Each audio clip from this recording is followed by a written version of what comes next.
Good afternoon to everybody. Welcome to this pep talk this afternoon. Please mute yourself, but always show your video picture. Sign in your name, your Facebook account, or email address in the chat box. Please include the names of companions attending with you. Use the chat box to ask questions and make comments while the pep talk is on. There will be group pictures at the start and end of the pep talk, so please show your faces in the video. A reminder after the pep talk is to take the online learning Kung evaluation test exercise for mastery of learning and have a perfect score to get a certificate like this. I have placed the link in the chat box. Another reminder, obtaining 25 OLETE certificates will entitle one mentee to a voucher for a RO Hoson medical consultation, either face-to-face or telemedical. Another request, please type in your feedback in the chat box during the open forum and before we adjourn. Thank you. Let's now have a group picture taking before we start the pep talk proper in 2 minutes. Please turn on your video now. Show your beautiful faces.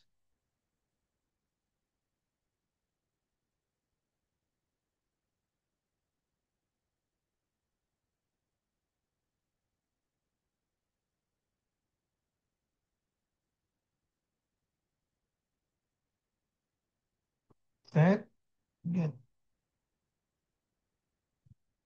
okay. One, two, three.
Let's get another shot. I'm sorry, something went wrong. Let's get another shot. Okay. Everybody's ready?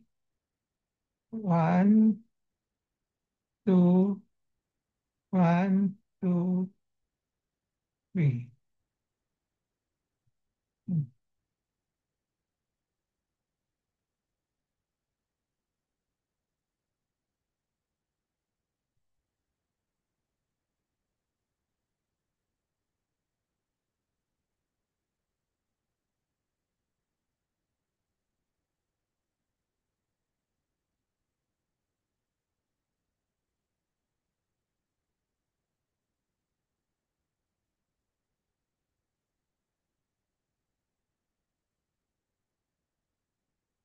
Okay, let's resume. I have a patient empowerment program in which I like to empower the lay people or patients to take control in the management of their health. I started the pep talk on May 15, 2021 during the COVID-19 pandemic. There were There are three courses in the pep talk. I completed the core course in October 9, 2021, same year when we started. And then from October 23, 2021 onwards, I've been tackling health disorder and health issue courses. May 17, last week, marks the start of year 5 of the RO Hoson pep talk. How long the pep talk will last will depend on the enthusiasm, discipline, and perseverance of everybody, me and also you. My pep talk today is entitled Patient Story, PLT, which stands for Tell, Learn, and Teach. The specific title will be Thyroid, ThyREDS 4, there's a 4 there, and colloid nodule, responsive to medical therapy. The empowerment objective is to have an essential understanding of a patient with a ThyREDS 4. When you say ThyREDS 4, it's suspicious for malignancy, and colloid nodule, but which responded to medical therapy. The contents of the pep talk this afternoon will be the following. I'm going to tell a story, then I'll give you some pointers, some giveaway. Okay. So I'll be specifically discussing what is a ThyREDS, what is ThyREDS 4. So there are various types of categories, 1 to 5, ThyREDS 1 to 5. I will be focusing on ThyREDS 4. Then the next issue subtopic will be, can a ThyREDS 4 turn out to be benign, such as a colloid adenomatous nodule? Can a colloid adenomatous nodule respond to medical therapy? And then some takeaways from the patient's story. Disclaimer, the R.O. Hawson Pep Talk contains my thoughts, perceptions, and opinions and recommendations culled from my personal experiences, as well as reading the writings of other professionals. So let's start with the patient's story. RBG was age 61 when she first consulted me in August 8, 2023 for her thyroid concern. Originally, she had a 2.9 centimeter right thyroid nodule with a reading of a ThyREDS 4 category on ultrasound. But despite that, my diagnosis was a colloid adenomatous nodule, which is benign.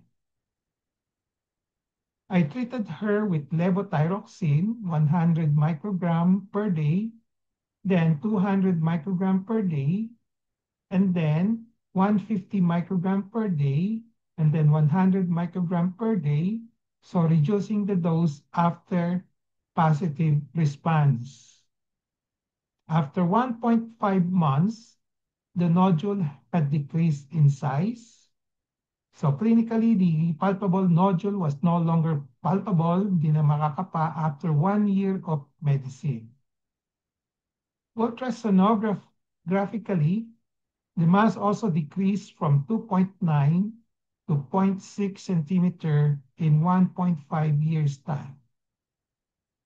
So at the end of the 1.5 years, clinically, there was no palpable thyroid nodule anymore, and ultrasound showed there was resolution and no recurrence of the left lobe nodules, and there was an overall positive response to the medical suppressive therapy. Despite the continuous decrease in the size of the right thyroid nodule, the ultrasonographers had not changed their ThyREDS 4 categorization. When you say ThyREDS 4, again, it's a moderate suspicion for malignancy. So this causes undue anxiety on the part of the patient whenever she would see the report of the phrase ThyREDS 4. So this is an issue that I have to resolve with ultrasonographers. This will entail another write-up on this one. So the details of the story will be the following. RBG, I think she's from Aklan, was age 61 when she first consulted me in August 8, 2021 for her thyroid concern. She was previously seen by at least 2 physicians, an endocrinologist and a surgeon, and was advised to have a thyroid operation. She came to me on August 8, 2023 for another opinion. This could be the third or second or fourth opinion already on her thyroid concern. So this was my first medical records for her first thyroid consult with me on August 8, 2023. I'll expound on this. So there was a palpable nodule on the right lobe. On my palpation, on my estimation, it was about 3 centimeters. It was not hard, so with no neck nodes, Kulani, and the pulse rate was 80 per minute. The ultrasound done on August 1, 2023, which she presented to me, showed a 2.9 centimeter nodule on the right lobe with a scoring of thyroid 4, as well as many small nodules on other parts of the thyroid gland, including the left lobe. But these nodules, other nodules aside from the 2.9 nodules, were not palpable. So I don't have a copy of the official ultrasound done on August 1, 2023, but this is a summary of the report. So it was based on the thyroid 4 reporting on ultrasound that the previous endocrinologist and surgeon who saw her recommended operation because thyroid 4 stands for moderately suspicious for cancer or malignancy. My diagnosis after my physical examination, after my kapa, and after evaluation of her ultrasound, despite the thyroid 4 reading or reporting, was MCAG, which stands for multiple colloid adenomatous goiter, which is a benign condition or a benign diagnosis. So it's not cancer. So we discussed the options after my diagnosis. Number 1, medicine without biopsy. Number 2, needle biopsy, then depending on the result, either medicine or operation. But she opted for a needle biopsy. So given these options, she said, okay, let's have a needle biopsy first. Here. So these are the records on the option, medicine. Then, if needs be, we do the biopsy. And then the other option is biopsy now. Okay. So depending on the result, it could be just medicine or an operation. If it's cancer, we have to operate. So the results of the needle biopsy showed hemorrhagic aspirate. Although strictly speaking, the results showed inadequate sampling, but based on my gross examination of the needle aspirate, I maintained my diagnosis of colloid adenomatous nodule. So the results of the needle biopsy show this one, hemorrhagic aspirate, but based on my gross examination, I was able to obtain 2 cc of colloid fluid with residual mass, so I maintained my diagnosis of colloid adenomatous nodule. We discussed the options again after my diagnosis and after the needle biopsy. So the options were medicine and operation. So she opted for a trial of medical therapy. Thus, I started her on levothyroxine at 200 microgram per day. Here, done, trial of medical suppressive therapy. Okay. Starting with 100 microgram per day muna, and then after 1 week, if there are no side effect, no adverse event, then we increase it to 2 tablets once a day. I saw her on November 14, 2023, after her ultrasound, so that was 3 months after the initial consult. So there was no decrease in the size of the nodule at this time. So three months after I started her on levothyroxine. So I have to decrease the dosage of the levothyroxine to 150 microgram per day because she was complaining of weight loss. So I adjusted the dosage, but I asked her to have a repeat ultrasound after 3 months. The ultrasound done after 3 months showed disappearance of some cyst. Ibig sabihin, may gumagana yung gamot, but with unchanged size in the 2.9 centimeter nodule on the right lobe. Yung nakita dati na 2.9, no change in size, and still with a thyroid sport categorization. So this was the report of the ultrasound. Smooth mixed solid cystic nodules with neural lesions and punctate echogenic foci, 2.9 centimeter. So thyroid spore pa rin. The next visit was 6 months after the initial consult, February 27, 2024. The right thyroid nodule this time from 3 centimeter in August 23, lumiit na siya to 1.5 to 2 centimeter in February, or 6 months after taking the medicine. And this was confirmed by the ultrasound. So ito yung ultrasound niya 6 months after medicine. So decrease in the size of the nodule on the right lobe from 2.9 to 2.5. So konti lang liit, pero lumiit. No? But the radiologist still maintained thyroid spore category, which stands for moderately suspicious for malignancy. So the next visit was 1 year after after the initial consult. No? So that was in September 24. Again, with a repeat ultrasound to monitor the changes. Now, the thyroid, on palpation, sa kapalang, nawala na yung bukol. So here, I note down, no more palpable thyroid mass. Okay. Compared to last time, it was 1.5 centimeter, okay? 1 to 1.5.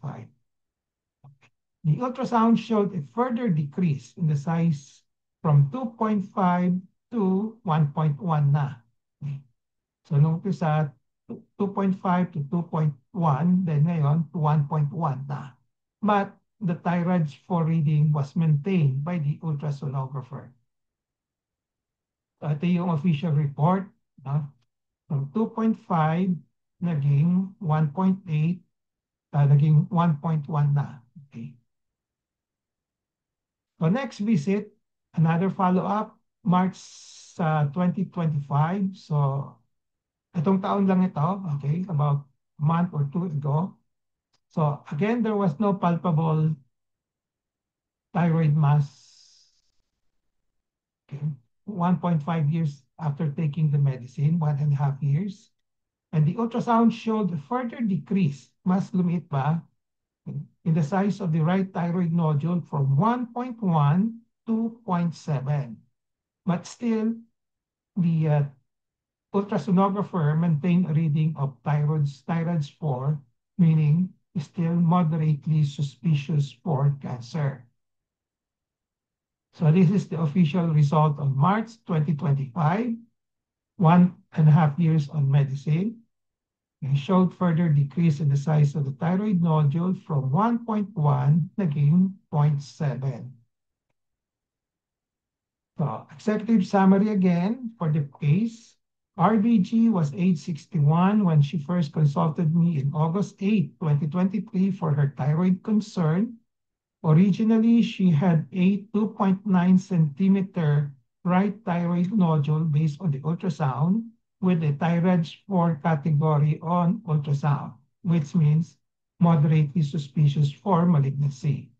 My diagnosis was a colloid adenomatous nodule, despite the diagnosis given by the radiologist as thyroid spore.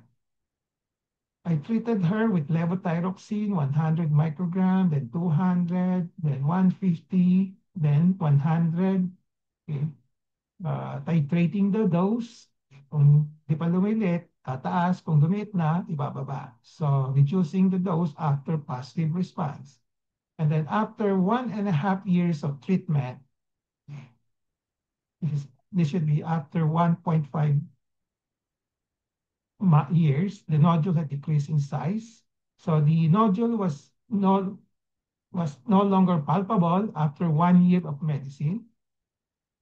And ultrasound showed that the mass decreased from 2.9 to 1.5 in 1.5 years time to 2.9 to 0.6. So at the end of 1.5 years, there was no longer palpable thyroid nodules. And then ultrasound, there was resolution. There was no resolution or no recur. There was a resolution, but no recurrence of the left thyroid lobe. And there was an overall positive response to the medical suppressive therapy.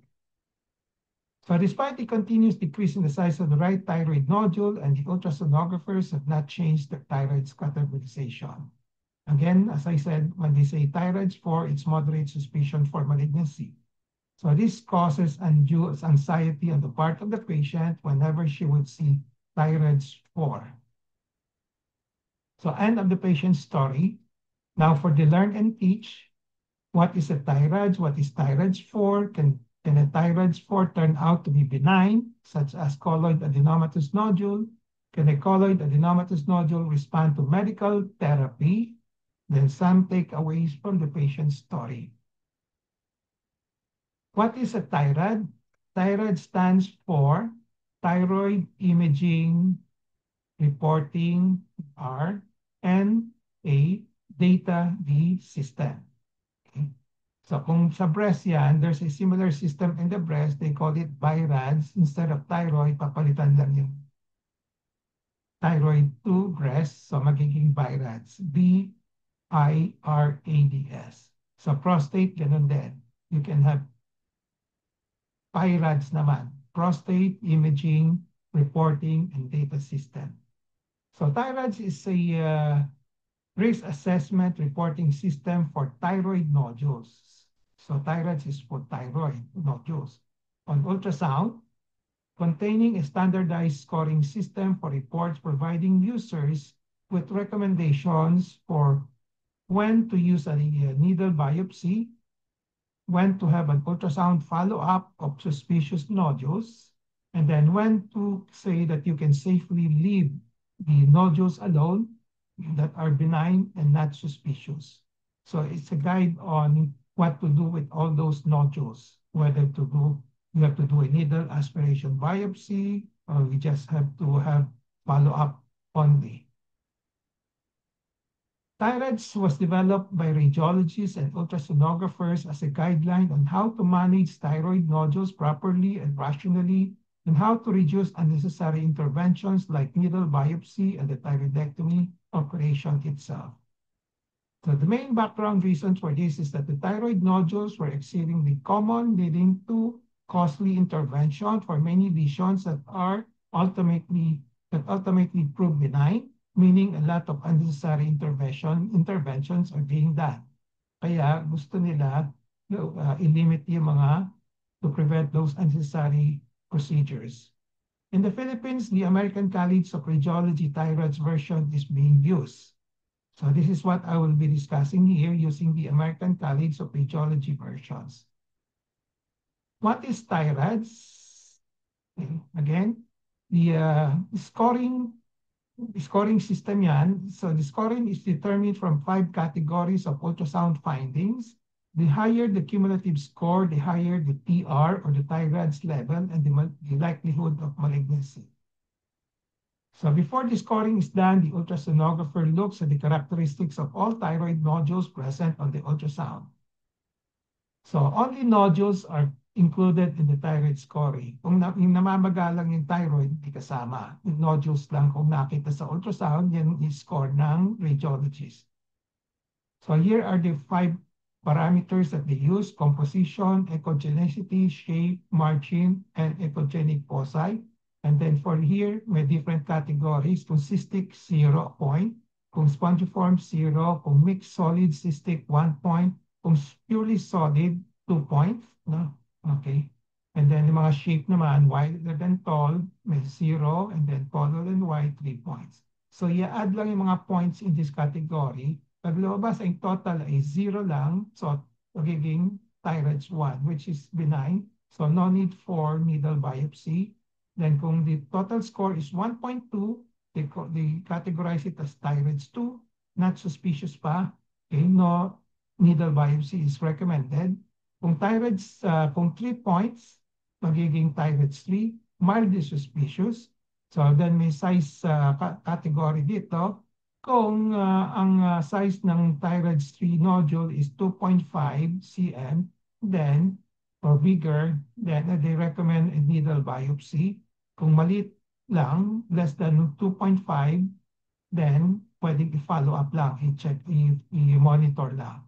Now, if the total points is 4 to 6, then they categorize it as thyroid 4, which is moderately suspicious, again, depending on the size. Kung 1.5 centimeter yung bukol with moderately suspicious thyroids, then they would recommend fine needle. If less than 1.5, follow-up lang, walang biopsy. Then kung 7 points or more, it becomes thyroid 5, highly suspicious. Again, there's a size delineation here. Kung more than 1 or 1 centimeter, they would recommend a needle biopsy. Kung less than that, 0.5 or 0.5, sabihin natin 0.5, just follow up. So here, just show a summary of that thyroids, 1, 2, 3, 4, 5, then up to the points, number of points assigned, and then yung mga description, how, in terms of suspicion for malignancy. So ito, benign, not suspicious, mildly suspicious, moderate, highly suspicious. And then dito naman, titingnan yung risk of malignancy. Kung thyroid 3, 4.8. Kung mildly suspicion, merong 4.8 risk for malignancy. From thyroid 4, 9.1. And then for TR5, 35%. Okay. So ito yung mga recommendation, no biopsy for 1 and 2. Okay. Follow-up lang. Ito naman, depende sa size. Kung may size na 2.5, 1.51, kailangan ng recommendation is needle biopsy. And then usually may recommendation din sila sa mga how you follow up these patients na kung i-observe lang. So pwedeng i-follow up for thyroid 3, 1 year, 3 years, 5 years. Kung thyroid 4, mas frequent, 1, 2, 3 years, and then 5 years. And then kung thyroid 5, yearly for 5 years. So what is thyroid 4? Let's now focus on thyroid 4. And thyroid 4 is moderately suspicious for cancer. So it has a total score of 4 to 6. And it has a risk of malignancy at 9.1. So 91% pa rin. There's most likely benign pa rin yan. So risk for malignancy is 9.1 lang. So 91% benign pa rin. So can thyroids 4 turn out to be benign, such as a colloid adenomatous nodule? Kasi kadalasan when the layman sees a report of thyroids 4 na merong wording na suspicious for malignancy, nakafocus lang sila sa cancer. Ay, baka cancer ito. So let's turn the table around. Sabihin natin, can it turn out to be colloid cyst? As I said kanina, yung chances of malignancy in thyroid 4 is just 9.1. 91% will still be benign. Okay? So the answer to this question is yes, because thyroid is just a scoring system to which tells the likelihood of the thyroid nodule being benign or malignant. The malignancy is just 9.1 rate. Malignancy rate is just 9.1. So the likelihood of benignity is still more than 90%. So a more positive and not alarming way of putting a label on thyroid 4 is we can say it's most likely benign. In the presence of the multiple nodules in which there is a reading of thyroid 4 in one nodule, and there are other cystic or complex nodules, the more likely specific diagnosis is colloid adenomatous nodule for the one labeled as TR4, and for the total diagnosis of multiple colloid adenomatous goiter. So a thyroid 4 nodule can turn out to be benign. So just like in this particular patient, one nodule was classified as thyroid 4, pero marami siyang nodules, may mga cystic nodules, kaya ako nagbigay ng diagnosis ng colloid adenomatous goiter. So can a colloid adenomatous nodule respond to medical therapy? That's another associated issue in this pep talk. Yes. Kasi a lot of endocrinologists, a lot of surgeons do not believe that they will respond to medical therapy. Kaya usually, madali ang reflex nila to suggest an operation. No? So for me, the answer is yes, as seen in the patient's story, and this is well documented. So majority of colloid adenomatous nodule will respond to a patient. Just be perseverant, pagtyagaan lang, long term, the right dosage, given the right dosage, kasi kung minsan kulang ang amount, kaya hindi siya lumiliit, then sasabihin na, pa-opera ka na kasi hindi siya lumiliit. No? So, kailangan may right dosage siya. So, response means decrease in size. So, when I talk about response, it will be decrease in size, but not always totally disappearing. So there are two ways of interpreting response. Response, yung isa, totally nawawala. Baka yun yung sinasabi mga nagpropose ng operation, hindi kasi totally nawawala, no? Kaya pa-opera mo na, no? But the other meaning of response is lumiliit to the size that it's not, hindi siya malaki, no? Hindi siya cosmetically disturbing, no? And there's no need to be operated. Kasi one reason for operating for benign colloid adenomatous nodule is the size. Kung malaki, obviously, pangit tingnan sa leeg, na ayaw lumiit, no, kitang-kita, may bulge, may bosyo, then that could be that's usually one of the reasons why we operate, no? Okay, yung for cosmetic reason. Pero kung benign siya, pwedeng hindi. Pwedeng hindi operahan, pwedeng gamot lang. Well, the big ones, such as those more than 10 centimeters like this, are usually not responsive anymore. Masyadong malaki na. However, medical suppressor can initially be tried for at least 1 year with informed consent, meaning we just have to tell the patient, maliit ang chance, but if you don't like to have an operation, okay lang, we can still try. Who knows, baka lumit din. So there's nothing, wala namang absolute everything in life. Pwedeng lumiit siya, kahit nabira, pwedeng lumiit. No? So you can try medical suppressive therapy kahit na malaki. Okay? Pero kung sinabing pasyente, gusto ko pa-opera, then we go to the operation. But if the patient doesn't want an operation, and if it's benign, basta benign siya, diagnosis, we can still give a trial of medical suppressive therapy. So some takeaways from the patient's story. Don't be alarmed at the ThyREDS 4 or even ThyREDS 4 right away. So ThyREDS 4 is moderately suspicious for cancer. ThyREDS 5, highly suspicious for cancer. So pag narinig natin yan, suspicious for cancer, highly, moderately, magpapanik na tayo, nakabahan na tayo. So then look at the ThyREDS 4 as more likely to be benign rather than focusing on the moderate suspicion for cancer. So make a different perspective in the interpretation. Okay? So kung ThyREDS 4, kahit na sinabi niya moderately suspicious, 91% will still be benign. Eh, malaki na yun. Have a thyroid specialist to interpret the ThyREDS for you. Kasi importante, ma-examine ka ng isang thyroid specialist, not just based on the ultrasound. So the thyroid specialist will be doing a correlation of the clinical findings and descriptive findings on the ultrasound. So he or she will also factor in the inaccuracies of the ultrasonographer's interpretation. So it's a known fact that since yung ultrasound is very operator dependent, depende kung sinang gumagawa, sa maraming inaccuracy din sa mga interpretation. So consider ng thyroid specialist yun at binabangga niya sa mga physical findings niya, yung findings niya sa kapa. No? Okay. So then, let him or her explain and make a recommendation on what to do next.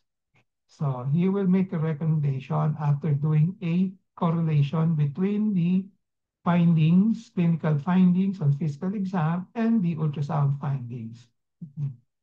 So wag yung thyroid specialist na basta maniniwala lang sa sa report of the ultrasound, dapat kakapain ng leeg, dapat kapain pa rin ng leeg ninyo, no? So, in the end, the thyroids may change for the better in due time. And pwedeng magbago yan, no? Okay. Kung hindi siya magbago, it will be dependent on the thyroid specialist on how he will interpret, no? Kasi last time we also discussed the patient, kahit na nagbago na siya, lumiting size, thyroid spore pa rin, hindi siya nawawala, no? Okay, hindi siya binabago, no? Then don't be alarmed at thyroids 3 to 5 right away also. And then look and consult kasi thyroid 3 is mildly suspicious, ganun din ang term, no? May suspetsya, mildly lang. 4 is moderate, 5 is highly suspicious. So look and consult an excellent thyroid specialist to examine you, to interpret the thyroid ultrasound findings and the thyroid scoring, and to advise you what to do next. So what do I call an excellent thyroid specialist? It's a clinician, a physician who deals with patients with a thyroid concern and who have many years of experience and who do physical examination. Importante ito. So dapat yung thyroid specialist is doing physical examination. Kung kahit na sinabi niya thyroid specialist siya, kung di siya kumakapa ng leeg, medyo may problema. So, doubtful yon as to the competency. Then, who can correlate clinical findings with the lab results? No? Ibabangga niya. Huwag lang just tatanggapin lang yung ultrasound finding. Kung ano sinabi sa ultrasound, susundin na lang niya. No? So he has to correlate the physical exam findings with the ultrasound results. No? So these are the minimum qualifications. So summary and takeaway, I have presented a patient with a thyroid concern, with a thyroid 4, and then turned out to be, most likely it turned out to be colloid nodule because it responded to medical therapy. Okay. Kahit na may thyroid 4 siya, it can respond to medical therapy because the thyroid 4 will turn out to be benign. Kahit na ang interpretation is highly suspicious for malignancy. So I have discussed the following. What is a thyroid? What is a thyroid spore?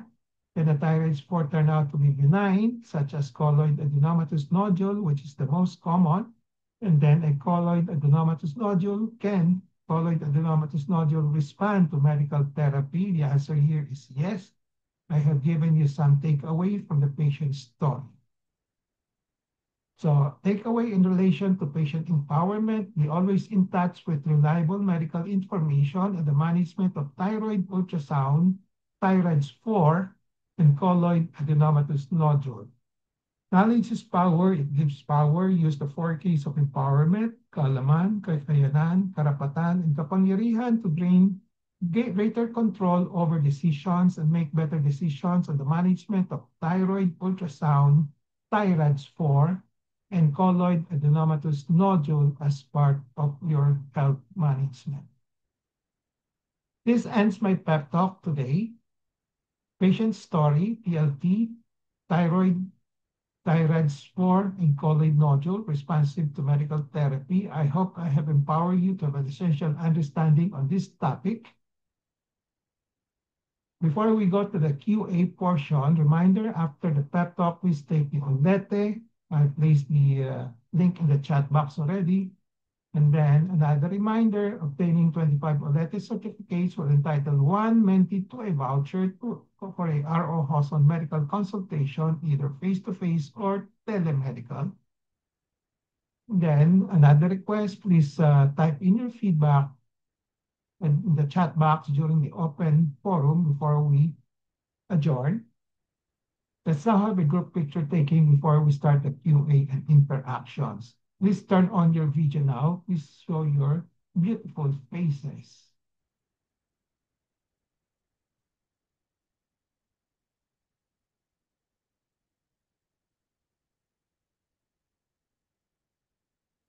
Okay.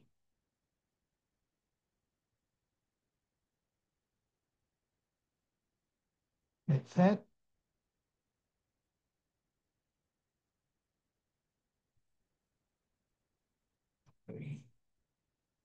One, two, three.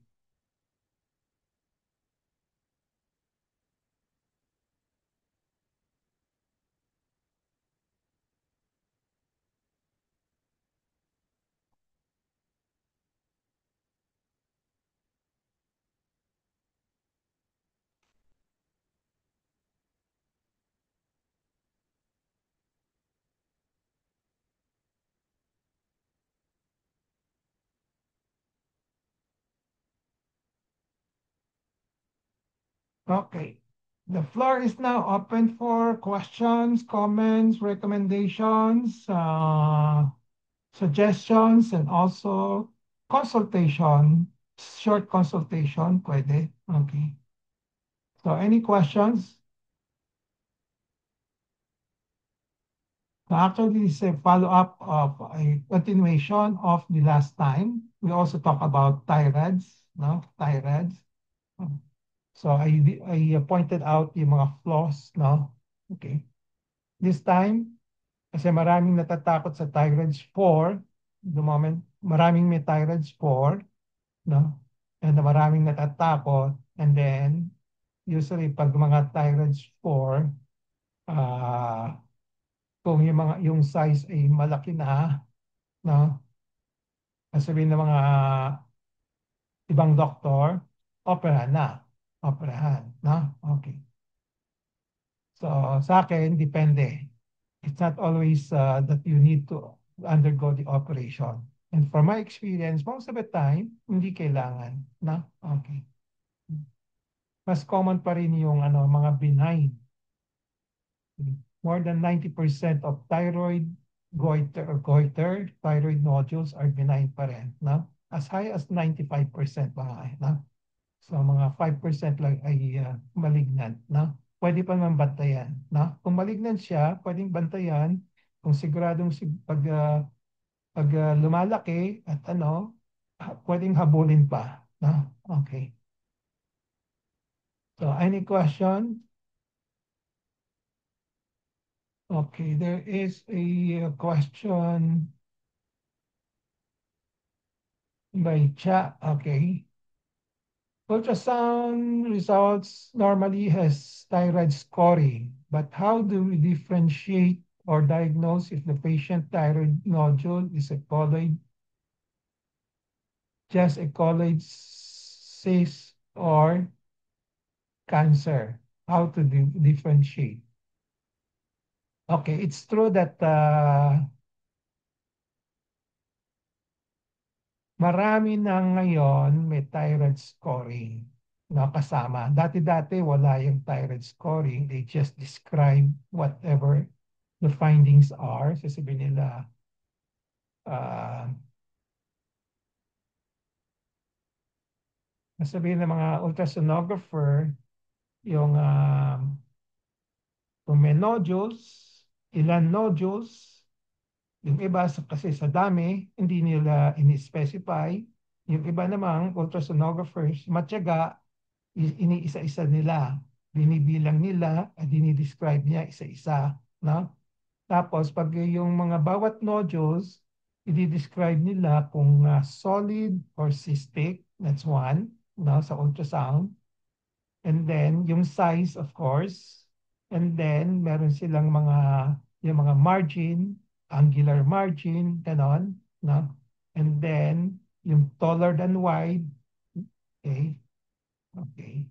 So dati-dati wala yung mga scoring, just description of the nodules. But basically, yung mga description is solid or cystic, and then yung margin. No? Okay. Okay. So, pero mas marami nang gumagamit ng TIRADS because of kasi parang trending yan mga fad yan fad, no? So, pero meron pang mga hindi gumagamit ng TIRADS. Mas gusto ko mga wala ng TIRADS kasi pang pagulo lang yan no? Yung TIRADS, no? Okay.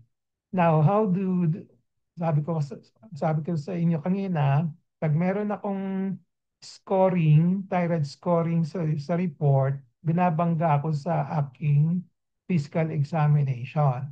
No? Okay. Kung may nakita ng bukol na ThyREDS 4, let's say 2.9, tapos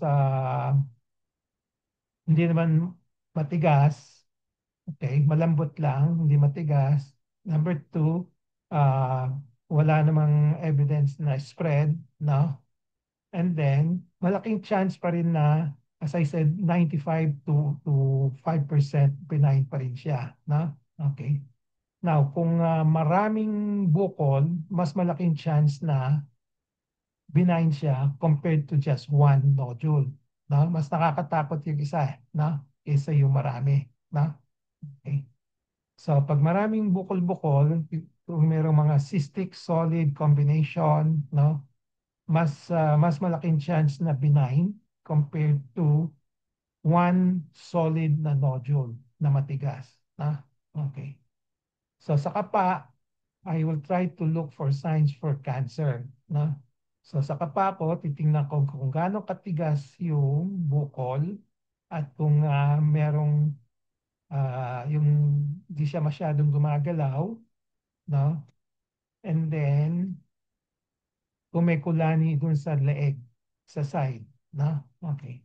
So those are my clues for cancer. Pero kung kahit na sinabi niyang thyroid 4, pwede kong subukan mo na sa gamot or iba-biopsy kung masyadong malaki. No? Okay. In short, ibabangga ko siya. Ibabangga ko yung kung yung mga findings sa ultrasound, and I don't just accept it as is, but I will respect their findings, no? Okay. Kung anong sinabi nila, i-respect ko, but hindi ibig sabihin susundin ko lahat, no? Titingnan ko rin yung aking examination findings, no? Then, of course, I will discuss this to the patient kasi naka-record sa thyroid 4, no? Tapos may mga recommendations na iba-biopsy. So, I have to discuss it with the patient kung anong gagawin, no? Then, of course, the patient will ask my suggestions. So, I give my suggestion based on my experience, based on my expertise, no? In the past, no? And then, sabihin ko, pwede namang i-observe, no? Okay. Or kung kailangan, kung takot na takot yung pasyente, then we go for the biopsy. Okay? Did I answer your question? Yeah. Thank you, Doc. Uh, yung sa'yo, hindi natin biopsy, di ba? Opo. Tama ako, di ba? Diretso na. Yes, Doc. Uh, yung mga doktor siya, iba-biopsy pa yan, di ba? Okay. Totoo, Doc. Okay. Salamat po. You're welcome. Any other questions? Question? No. Sinong may mga experience with thyroids? No questions? So understood, huwag kayong matatakot sa thyroids pag may thyroids kayo. Okay. Just consult a thyroid specialist right away. I posted in my blog, sino ang thyroid specialist? Di ba? Endo can call themselves thyroid specialist, general surgeons can call themselves as thyroid specialist, no? ENT, okay, thyroid specialist, no? Lahat na may thyroid specialist. So in the end, kayo na rin magde-decide kung sinong pupuntahan ninyo. No? Okay. So I won't be, ang nilagay ko lang dun sa aking lecture, okay, not to be self-serving. Sabi ko nga, number one, yung maraming pasyente na thyroid, but it doesn't mean na magaling siya. No? Number two, yung kumakapa ng leeg, yan ang aking pinaka-importanting criterion, no? Kinakapa yung leg niya. Wag lang just magre-rely sa ultrasound findings, no? Okay. And then, i-correlate nila yung physical findings with the ultrasound, no? Wag lang magre-rely sa ultrasound findings also, no? Okay? So, any more questions? Questions? Comments? Wala na. If none, just spread the word around sa mga kamag-anak ninyo. Kung may mga thyroids 4, huwag matakot agad. Na? Okay. Kasi pag may mga thyroids 4 na, 3, 4, no? Takot na sila eh. No? Magpapanik na yan. Tapos, you have to see a thyroid specialist. Na? Whoever he is, basta yung may tiwala kayo. Na? Okay. So, if there's a doubt on pwede kayo mag-second opinion. Na? Okay. Okay? So if there are no more questions, we'll call it a day. So it's 3 o'clock. So we'll see each other next week. Okay, bye-bye. Bye. Thank you, Doc. Thank you, Doc. Happy weekend po. Happy weekend Thank also. you, Doc.